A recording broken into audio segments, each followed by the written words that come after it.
My first question is, before this hit the newspapers and the news bulletins, did someone have the courtesy to pick up the phone to you and say, will this work?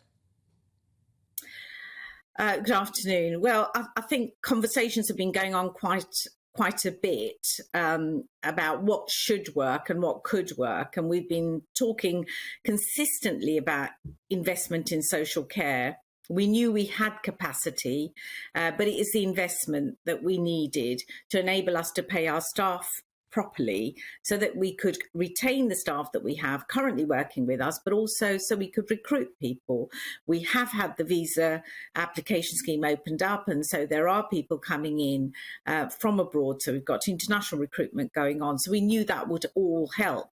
We've been on the front line saying we can support the NHS, but nothing has been terribly forthcoming. There have been announcements of 500 million on a discharge fund, which sadly hasn't seen the kind of frontline activity increase in any way. We are very concerned as a sector and as individuals about people who are remaining in hospital longer than they really need to. Well, quite extraordinary, the scale of it, because in the Times newspaper and elsewhere, Amanda Pritchard, the chief executive of the NHS, says that recently they found that there were 130,000 folk occupying hospital beds who simply shouldn't be there. 130,000 is an enormous number. I'm slightly jaw-dropped at the fact that nobody bothered to sit down with you and try and work out the detail of it, and I take your point about pay, because if they can get it right, it's a huge boost to your sector and the people for whom you speak so eloquently. Absolutely. I mean, I think it would make such a difference if the investment was there, because care at home for those people who want to go back home has suffered enormously under this because of the workforce crisis, because there you need more people going in and doing the visits locally all around the country. In care homes, we've struggled with the staffing, as you know. So that investment is the key to it. But also alongside that, and I'm really pleased to know that somebody did pick up the phone to me days before the announcements were due. And I did say to them, one of the things you're going to have to look at is the wraparound service, because it's not about just discharging people out of hospital into a care setting or into their own homes.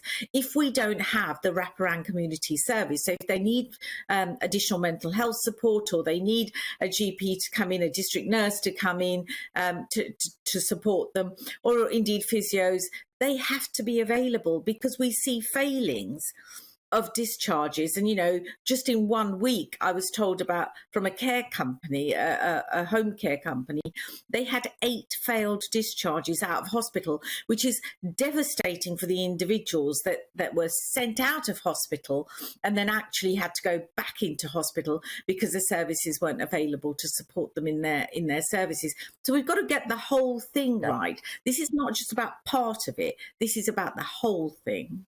And it's interesting because that is so clear on the table already, where even people like Mr. Barclay will say one of the problems about bed blocking is that they're as fit as the hospital can make them, but the care package, which you've just so eloquently described, is not available. The fact that there may be a room and or a bed in the private sector that they're happy to buy from you doesn't mean to say that there will be that care package, which is the existing problem. Absolutely. The care package is essential, and that will include community services. And the other thing that is slightly worrying me at the moment is about this block booking beds. I think we've got to be really careful here, because you can block book 20 beds in a care setting, in maybe a corporate care setting, probably not in the smaller providers. They wouldn't be able to be viable if they had 20 beds to let go.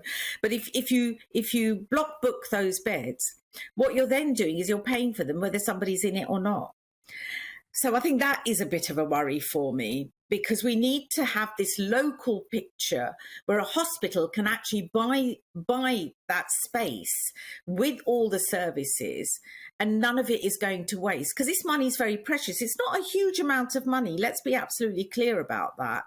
And it's only till the 31st of March. What happens after that? Because you could take in additional staff to do some support work there, which will be a very short-term employment proposal. Again, not a great way of doing it.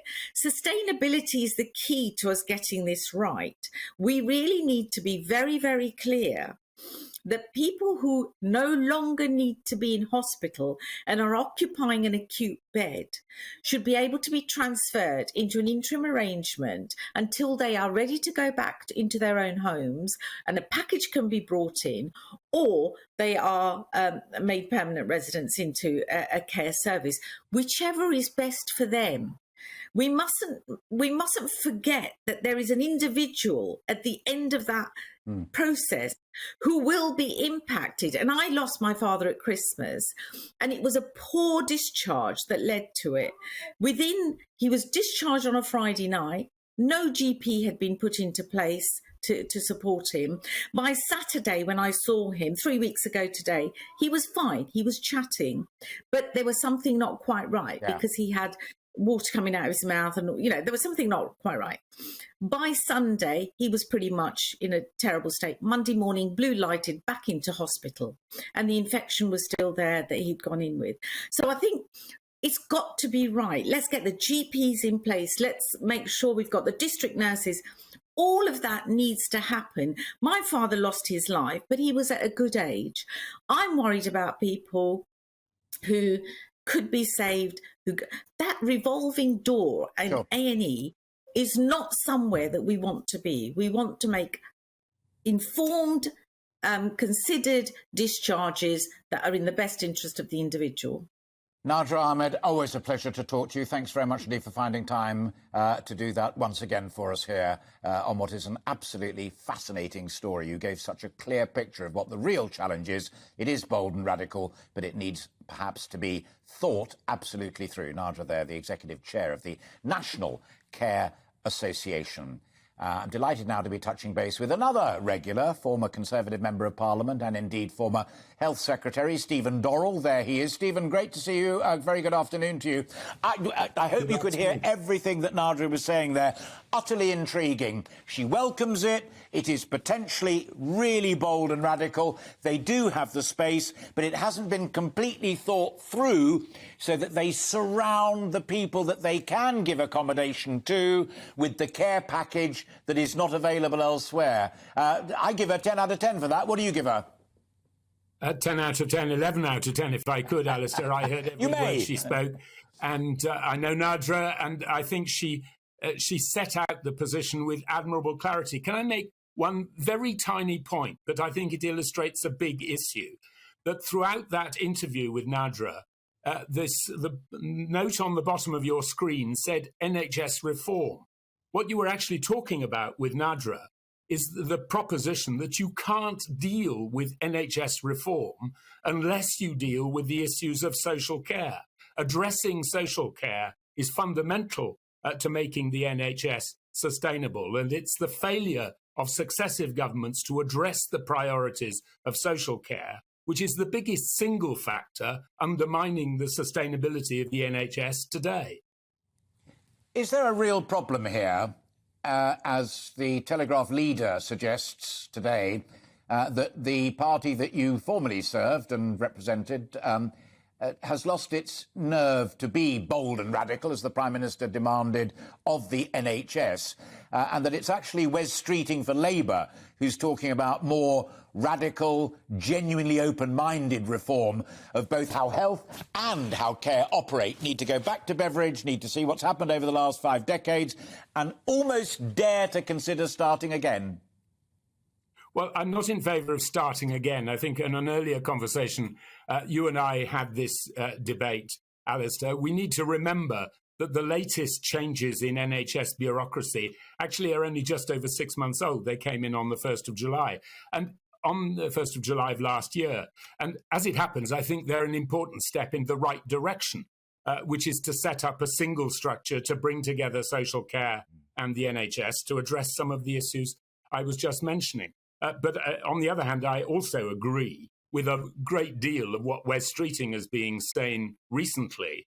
And it would be good to see a Secretary of State in office thinking about how you take forward the repositioning of health and social care as a single sector. I make the obvious point that you can't do that without addressing the pay issues that are currently a dispute between the unions and the government. It's odd to me, or it's not odd, it's inconceivable to me that you can be trying to think about the future of health and social care without addressing the fact that we currently have unprecedented levels of vacancies in both the NHS and in social care. And surely that tells us something about the terms and conditions and the position in which these people, the committed professional people, are expected to deliver the quality services we all want to see. Yeah, fascinating. The flip side of that coin, it's not only nurses, as we've often talked about on this programme, and indeed Amanda, the chief executive of the NHS, splashed front page Times, their lead. We need to train more doctors. We need to recruit more people here in the UK. We need to stop bringing in people from abroad. That applies to nurses. The old party needs to reconsider the bursaries, etc., etc. It is hugely about staffing levels, conditions, and yes, I accept pay.